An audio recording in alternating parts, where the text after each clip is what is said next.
Hello everyone and welcome back to the Great Book of Grudges. My name is Nathan and we're back with some speculation. It's been a while, but since the Immortal Empires map did drop recently, I've not been able to stop looking at it, mostly because there's a bunch of things which make me think about the possible future.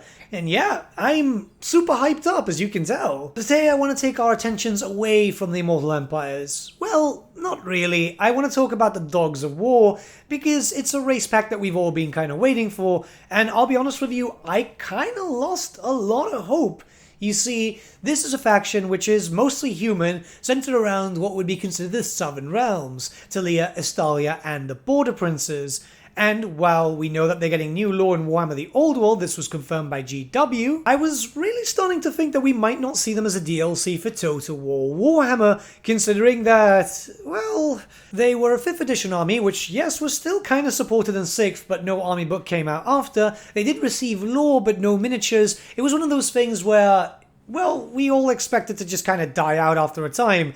Games Workshop were kind of famous for this. However, there have been some changes to the map. And I'm starting to think that it's very possible that we could see a Dogs of War DLC, and this is why. So what we need to do right now is turn our attentions to the areas known for the Dogs of War. This is Estalia, Talia, the Border Princes, and Araby. Keep in mind that these are the countries that form the basis of the Dogs of War. What is known as the Southern Realms is just Estalia, Talia, and the Border Princes. But Araby still falls in the Dogs of War because it's part of the same army book. There are Arabians in the Dogs of War 5th edition army book. So the first thing that you can notice here is that we have a new province in Estalia, where Estalia has now been cut into 2. So this is quite important because it looks like they're adding some more space. And it makes sense because if they're going to do a Dogs of War faction, it's going to have its own culture, and well, what that means is that they need some minor factions in there so you can potentially confederate or fight the same faction that you're playing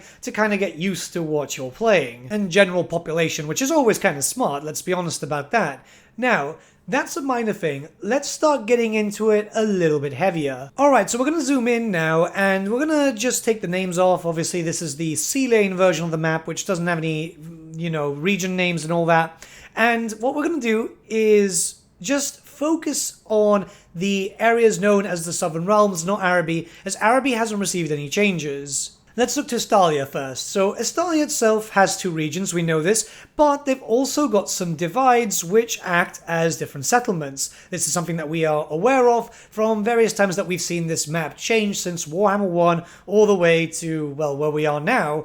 So what we can see is Estalia now has 5 settlements. We're using red and yellow to distinguish each one which is next to each other, but it's very simple. You see that the darker lines themselves just generally say which is which province, and the lighter lines are the ones which separate the cities within said province. Then we've obviously got the roads and the rivers. It gets a little bit confusing, I know, but it's something that we're kind of used to already. So that's already 5 settlements. That's already quite a decent amount, especially for Estalia, which originally had 3. Talia, interestingly enough, has 3, as that's now updated by 1. And if you're wondering what these towns are, it's very hard to tell, mostly because how Total War Warhammer represents the Warhammer Fantasy map, a lot of stuff has been moved around, so it's kind of hard to tell. Like, for example, if I open up the Dogs of War army book, the only possible towns I could imagine there are possibly Pavona, maybe Remus, but Remus needs to be next to the ocean, or possibly Verezzo, but even then, it's a bit further down. It's actually closer to Lucini.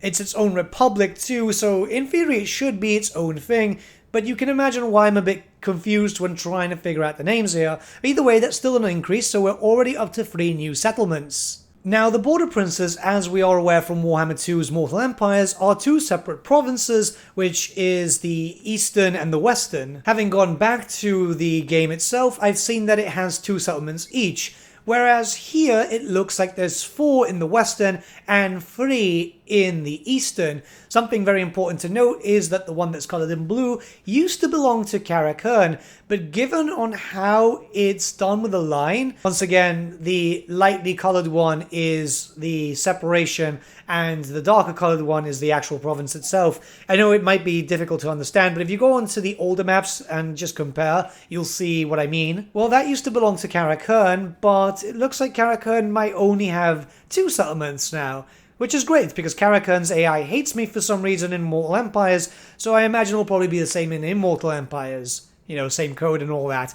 But, yeah, it's interesting. We don't know what's going to happen there, because that used to belong to a goblin faction, if I'm not mistaken. It was Black Venom, wasn't it? So that means from the original 9, now we have 15 settlements. And, well, that's pretty good for a culture pack type of thing. Now, we have to take into account that, obviously, it would likely fit like an Arabian lord too, and we'd likely see other lords in different locations because it just kind of makes sense for that. But before we talk about where other lords and all that can go, we do need to talk about something very, very important to be able to justify this type of DLC. So obviously there's a bit of an issue here. You see, the Southern Realms are currently, as far as we know, you never know about the future, they're not in the territories in the original base game map, and all DLC kind of has to be done around this area unless Creative Assembly do change their mind and make DLC for Immortal Empires alone, which I don't like the idea of, I'll be very, very honest. As much as I would really love Dogs of War, Araby, or whatever, I don't think that it's fair to put a DLC behind the paywall of 3 separate games. So just one is fine. However, I do think that it can be justified still if we look towards the Realm of Chaos map, mostly because of Marienburg. Now, we've spoken about this in the past, but Marienburg is an independent state. It does not fall within the Empire, so it's very easy to use that as a placeholder area. Say, if we get a Dogs of War DLC with 4 legendary lords, well, all of them would be in 1 start position. Maybe there could be a second depending on how this map expands as DLC comes into effect. But 1 or 2 start positions is fine, and what you'd have is, if it's just 1, the 4 legendary lords in 1 location, Marienburg, or you could have the 2 legendary lords there and 2 legendary lords somewhere else. The great thing about the Dogs of War is that they can be positioned anywhere because they're mercenaries, so they could literally be in the Northern Chaos Wastes just to do some, you know, paid job to go and kill something there or something. Whereas then, when it moves to Immortal Empires, all the Legendary Lords would be spread out. And I don't mean just like this, because say if we did get 4 Legendary Lords, which is kind of the norm now for race packs,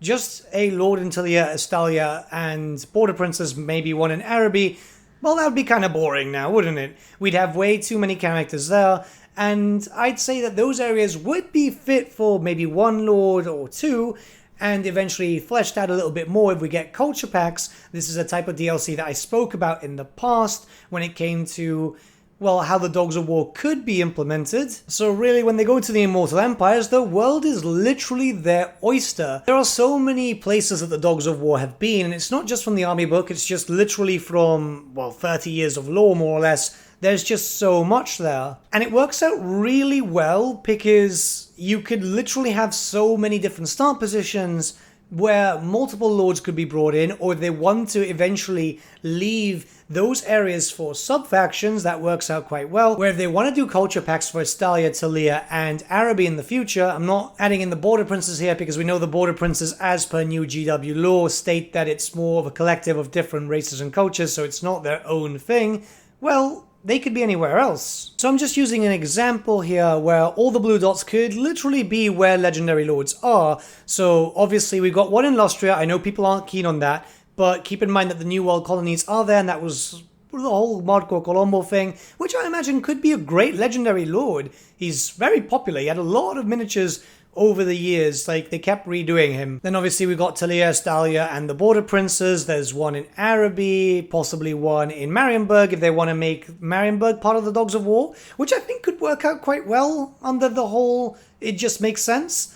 Then 1 near Pigbarter, because we know there's a camp there. 1 in Ind and 1 in Koresh, mostly because I don't imagine that the Dogs of War would be here anytime soon, and I think that this would be the best time to introduce them, just to have a Legendary Lord in another location, because, well, you know, those are kind of dead areas where we don't know really a lot about, so you could easily fit a, well, any type of culture from the Dogs of War there, as they're going to set up a colony, or they're going there for riches, because pretty much anything that we do know about Ind is that there's loads of golden palaces and stuff like that, so, you know, it's expected that there's going to be a lot of money there. And with regards to Koresh, we know next to nothing, but we do know there's big snakes. Obviously, we know that the Dreadmaw is now part of Koreshi lore. This is something that happened in the Cubicle 7 Warhammer roleplay series, so maybe that you can go hunting for that, maybe for a bounty, because I imagine that killing a Dreadmaw and bringing the skull of a Dreadmaw back to, say, for example, a dwarf or anyone else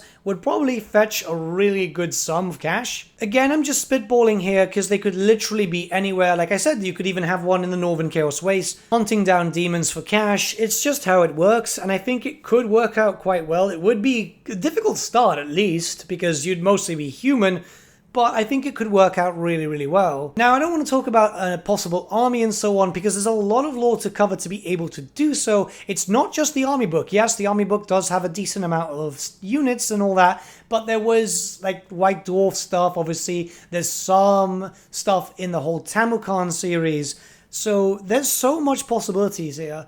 And I'm telling you, I'm just making this video because the map changes just make me think Dogs of War, Dogs of War, and it's a faction that I've always wanted, because it's a faction that I always admired, but never really played a lot on the tabletop, mostly because by the time that I was getting really, really into Warhammer Fantasy, the army book had been phased out, the models were becoming more and more rare, and I was a young kid, so yeah, it was kind of hard to pay for. But with all that being said, let me know what your thoughts are in the comments below, and let's start a bit of a discussion. Do you think Dogs of War are happening? Do you think this is just a pipe dream? I still think there's hope. It's one of the last remaining army books that we've yet to see in the series. Now, I know a lot of people are probably saying, yeah, but what about the Chorfs? What about the Chorfs? Chaos Dwarfs are coming, don't you worry. But Dogs of War is one of those things where maybe we might not see. But yeah, let me know your thoughts in the comments below, and I shall see you all again very, very soon. Have a nice day.